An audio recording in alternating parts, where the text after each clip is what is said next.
So, you're a business owner dedicated to the significant and sustainable growth of both you and your business. Welcome to the AddAZero Podcast.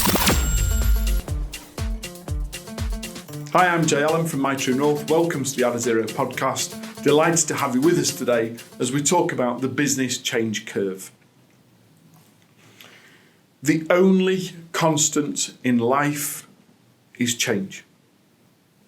And yet, so many people continue to, we'll just keep doing what we're doing because it seems to be working. I meet countless business owners that, what does next year look like for you? Oh, more of the same. Well, that's interesting. What happens if more of the same isn't available? What do you mean? One of the biggest things that I witnessed in the last few years is how important it is to be able to remain relevant when the whole world was gripped by COVID and the lockdown crisis of 2020 and 2021, 22, 23. There are so many businesses that went out of business quickly in that first lockdown period, not because they weren't capable of profit, not because they weren't able to be able to serve their clientele, but simply because they didn't understand the ability and need to be able to pivot into remaining relevant. I want you to pick up on that word. I want you to write it down. I want you to almost embed it into your head. The importance of business in 2025, 26, 27 and beyond is relevance. And if you can't be relevant to the customers that you serve right here, right now, then you might as well pack up and go and get a job. It's as simple as that. The only constant in life is that of change. And as change continues to evolve and pick up the pace, unless we're keeping up with it, you're automatically falling behind it. You've only got to look at what's happened in the last couple of years with the introduction of ChatGPT and various other AI models. It was less than 5 years ago that AI was something that was just on the fringe of society. We were just starting to hear about this machine learning type stuff. And yet in the last 2-3 years, almost every industry has been impacted, some of them decimated, by the introduction and implementation of artificial intelligence. The simple fact is that the business that they were in has ceased to be as relevant to the business and the opportunity that the customer now has available to them. Our job is to be able to understand as to change will continue on a day-to-day, week-to-week, sometimes hour-by-hour basis. Our job is to be able to project and foresee what it is that's coming, how this is likely to have an impact on the customers with whom we serve, and what do we do to bridge that gap. I was at a networking event recently. I was invited to be able to go and speak to a large number, probably about 80, 90 people, all of business owners in the local region. And they'd invited me along to be able to share some thoughts and ideas on scale up and our AddAZero methodology as a change, as something to be able to give them consideration for, to be able to challenge some of their current thinking. And being in the room and asking a few questions before I was invited to be speaking at the front, I asked numerous people as to who they were, what their business is, who do they serve. And invariably I heard, well, I'm an accountant, I'm a chartered surveyor, I'm a florist, I provide training and educations to the neurodivergent community.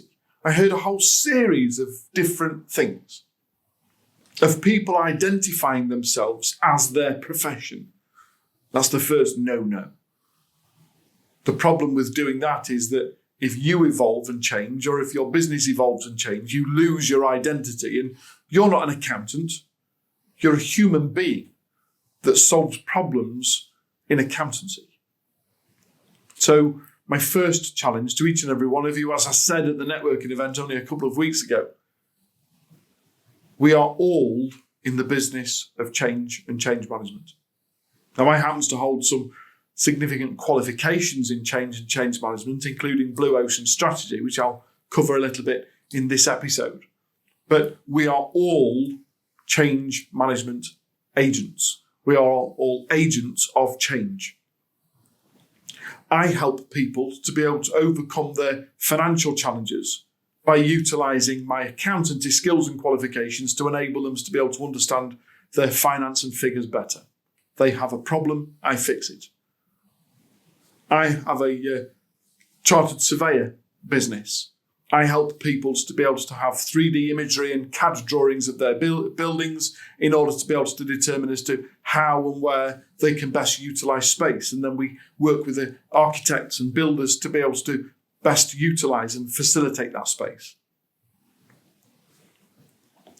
I work as a florist, and I help people to be able to create beautiful and aromatic experiences within their homes and offices.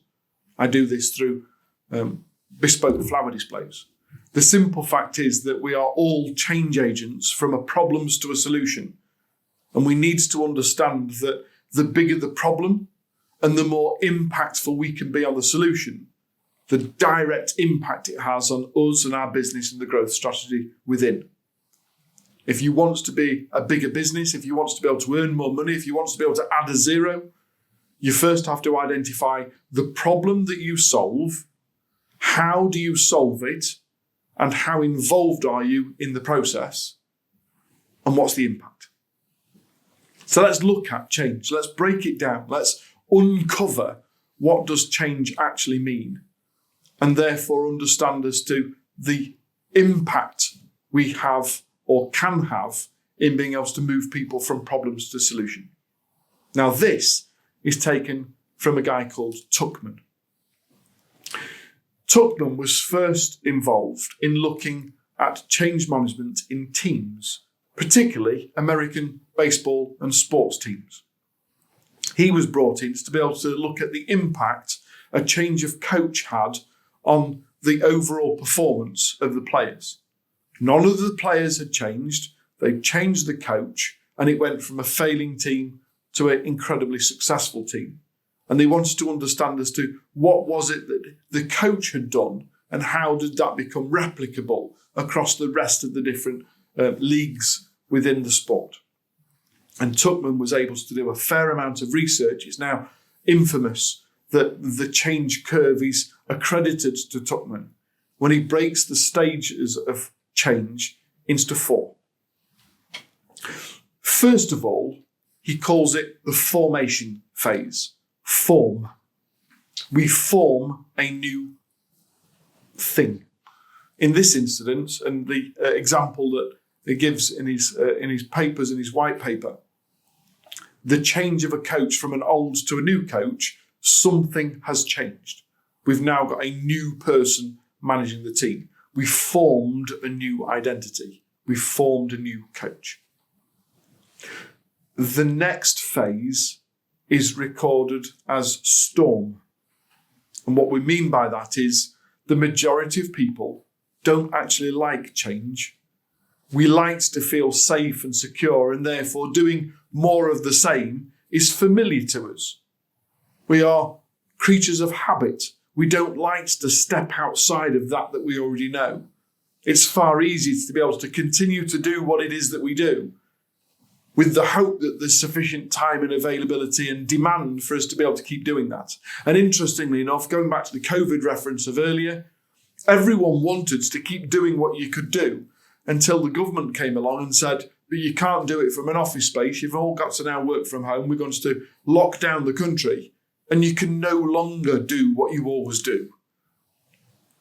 The businesses that failed aren't the ones that didn't have a capacity to be able to continue trading after the lockdown.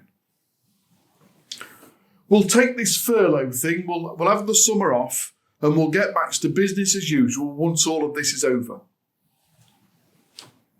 5 years later, and we're still having records of COVID cropping up all over the place and the needs to be able to be protected. The simple fact is that if you wait for change to go back to what it was before, you can't. There is no pre-COVID, post-COVID. We can't go back to a pre-lockdown era because the things that we learned to do and the adaptation of human beings to be able to cope with lockdown determined that post-lockdown, people's attitude and behaviours have changed. Look at it from a business sense.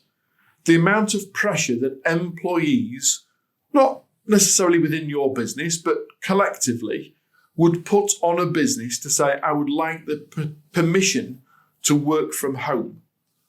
And the majority of people in business were so abhorrent to the thought of people working from home. The suggestion that someone had the capacities to be able to do as much as they would do in a working environment. The belief of business per se that was a bunking off day, that I'll be there available to answer my phone and check an email once every now and again, but in actual fact, I'm having the day off to be with my kids. The perception of business that working from home would demolish and demise productivity prevented that from ever taking off as a mainstream activity. And then in 2020, we were unable to do anything but work from home. The whole country got locked down. We had to work from home or take furlough. And in an instant, all of a sudden, laptops were made available and phone systems were put in where there was a divert access and this and the other. Zoom took off in its infamy. And before you know it, the whole country and the whole world was operating on a remote basis. We were able to bridge that gap in a few short weeks. And now everyone was working from home. And do you know what? Interestingly, as a country, productivity was up. Incidentally, when we actually look at the statistics, and I know I've gone off on a tangent a little, but just bear with me for a second. When we look at the statistics, if I normally get in the car at 7:30 to be able to do an hour's commute to get to the office, to be able to pay for my parking, buy my coffee, be at my desk by 9 o'clock, if I don't normally get home till about 7ish because I finished in the office at 5:30, I've ended up getting into that traffic jam and driving for an hour and a half before I can get home again, hopefully to quickly see the kids before they go to bed. If my normal working days leave the home at 7:30 in the morning and not get back till 7 in the evening, and then you say, oh, by the way, you can now work from home. Incidentally, the hour's done. The computer was usually switched on at about 8:15 instead of 9 o'clock. They were happy to work till about 6:ish. Because once they turned the laptop off, there wasn't the commute home again. And productivity actually went up as a result of lockdown, as opposed to what business had previously perceived it would go down. And therefore, the big challenge right now is that lots of companies have got huge, big offices that no one's in any longer because we're all working from home. The change curve has been completed. So initially, form, and then storm. Let's get back to those 4 Tuckman stages. The storm is the unknowing, the uncertainty, the fear of moving into something that we've not done before. The storm is people's innate abilities to be able to embrace the unknown, the willingness to be able to step into something and say, this is what we're now going to do. That constant niggle that says, well, why can't we always continue to do in the good old days when we used to come to the office? Oh, and do you remember that reference to pre-change that we try and hanker on to because we don't like or we're uncertain about what's new? Storm. Eventually, the dust settles. We realise that we can't go back. And we fall into phase 3, norm. Things start to become normal. We start to become more comfortable with the new scenario, the new coach, working from home, whatever it is that we've gone through with change. The old methods are starting to become a distant memory as we start to settle into this new routine that we've created for ourselves, norm. And then finally, the last stage within Tuckman's 4-step model is perform.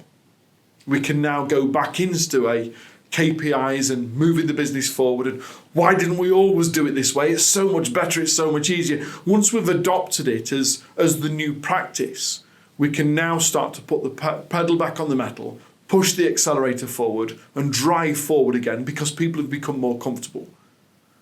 When we go through change, things tend to become more slow and quite frantic as we try and work through what that looks like.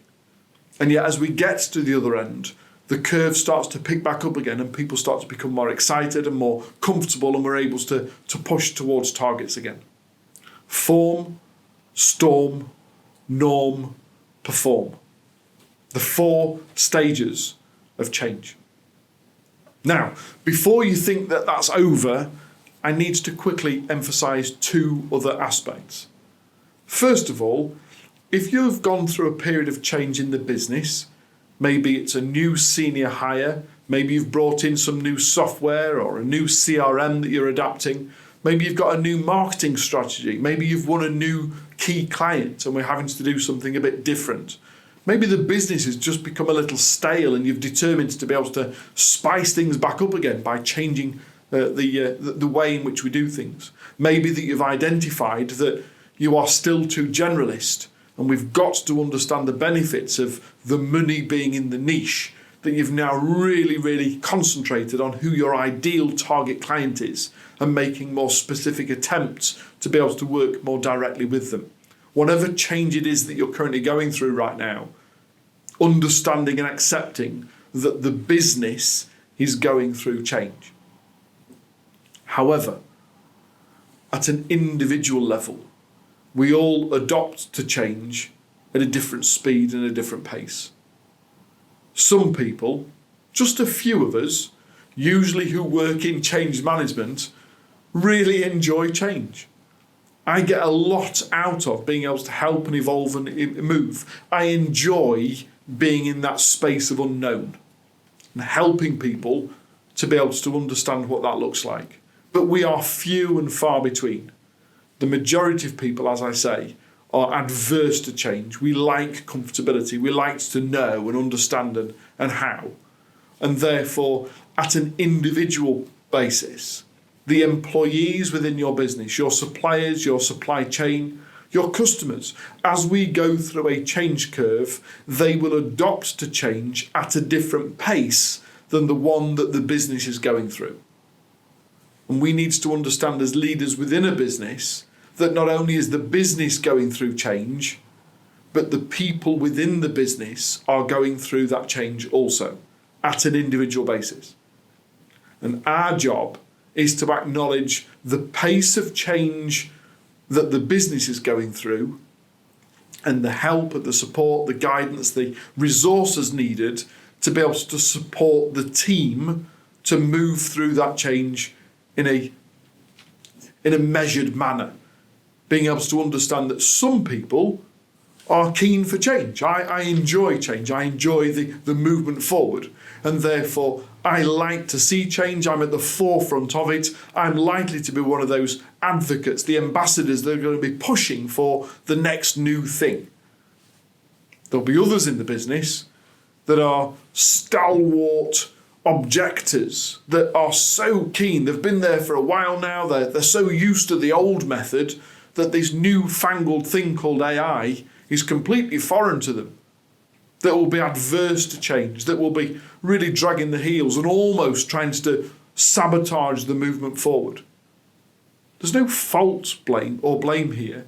It's not that they are not on board, although they may not be. What we need to understand is that their ability to be able to adapt to change is at a different pace to that of the business or the other people within it. And our job is to identify as to where are they in the form, storm, norm, perform, and how do I help them to be able to move through that in order to be able to keep up with the business and where it's evolving to. Now, I did say there's one last point, so I want to quickly emphasise.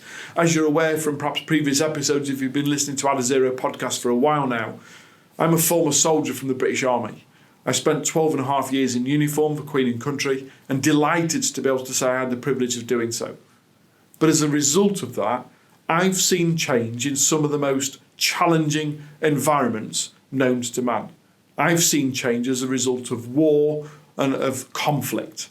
Things where they change in an instant and we go from peace to war. We go from safety to insecurity. We go from a team of 12 to a team of 10. In times where there is a necessity, an absolute, that we go from form, something happens and we have to be able to move into a new place, change happens, and perform. If we're an infantry regiment on the battlefield and something happens, there isn't the time for the storm and the aggravation and we liked it the old way. We liked it when the boss was present. We liked it. There isn't the ability to be able to do so. We have to go from form to perform in an instant. And yet, human psyche, the very fact that we are all wired individually, but in a similar manner, determines that the moment that the necessity is over, the battle has ebbed, that there is a little bit of a safety net, the lull before the next set of conflicts. The moment that there is no longer a necessity to perform, the human psyche automatically goes back into storm, a norm, before it performs again. We have to have gone through those phases. And as a leader, as in a business, our job is to, one, understand what they are, to assess as to where you are in your business right now and where the business is in that change curve, and then to understand that your resources, your human resources, the people within your business are all going through this at a different pace.